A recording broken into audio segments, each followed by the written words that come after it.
Vasishta continued.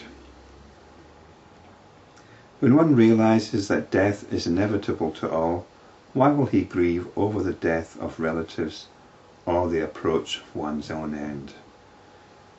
We are completely surrounded by death. Even what we eat is the result of death. And yet we are traumatised by it when it happens to us.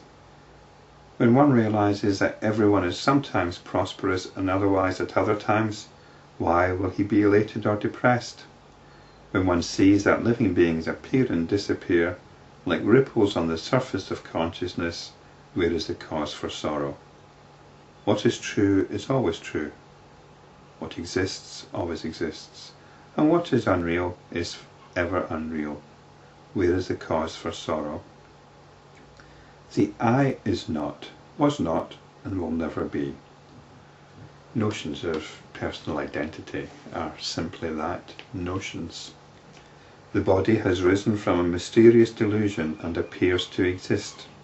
We explored the notion of a body in the last 2 videos. Where is the cause for sorrow? When there is right understanding of the truth that even if the body is real, I is different from it, and that I is but the reflection of the infinite consciousness, there is no sorrow. So even if the body is an absolute fact and not a notion, it's not who we are. The body changes every 7 years apparently. It's completely replaced. All the material in it is completely different. There's nothing you've got in your body that was there 7 years ago. That's the story anyway. So it's not who we are. When we look in a mirror, do we always recognise that person there? Is that the person we identify with? Is that the image we identify with? Hence, one should not pin one's faith, hope and aspiration on that which is unreal, for such hope is bondage. O Ram, do thou live in this world without entertaining any hope. What has to be done has to be done, and what is inappropriate should be given up. Live happily and playfully in this world, without considerations of desirable and undesirable. Well, I think we'd all be very happy if that was the case, wouldn't it? If we could all live like that. It might be rather a nice world. The infinite consciousness alone exists everywhere at all times. What appears to be is but an appearance. When the appearance is realized as appearance, that which is realized. And that which is the awareness within which the appearance arises. Either realize that I am not and these experiences are not mine, or know that I am everything. You will be free from the lure of world appearance. Both these attitudes are good. Adopt the one that suits you. It's quite good to shift between the two of them actually. You'll be free from attraction and aversion, Raga-dvesa. Whatever there is in the world, in the firmament and in heaven, is attained by one who has destroyed the twin forces of attraction and aversion. In fact, what this means is whatever there is in the world, whatever there is actually attained by one who's overcome the forces of attraction and aversion. Whatever the ignorant man does, prompted by these forces, leads him to instant sorrow. One who has not overcome these forces, even if he is learned in the scriptures, is indeed pitiable and despicable.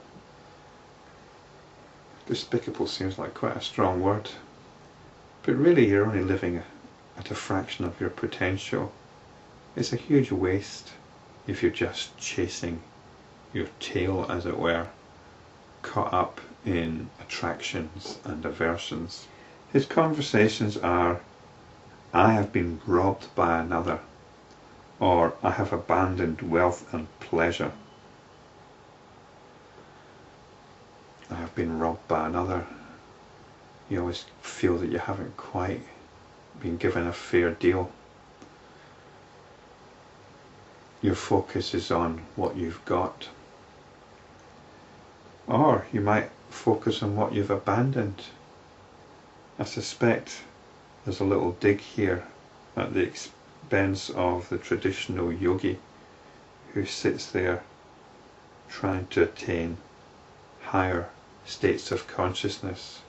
The yogi who's disgusted with the world and wants to attain something pure. But that the yogi is still caught up in the forces of aversion and attraction then. Wealth, relatives and friends come and go. The wise one does not seek them nor abandon them. That which has a beginning and an end is not worthy of the attention of the wise.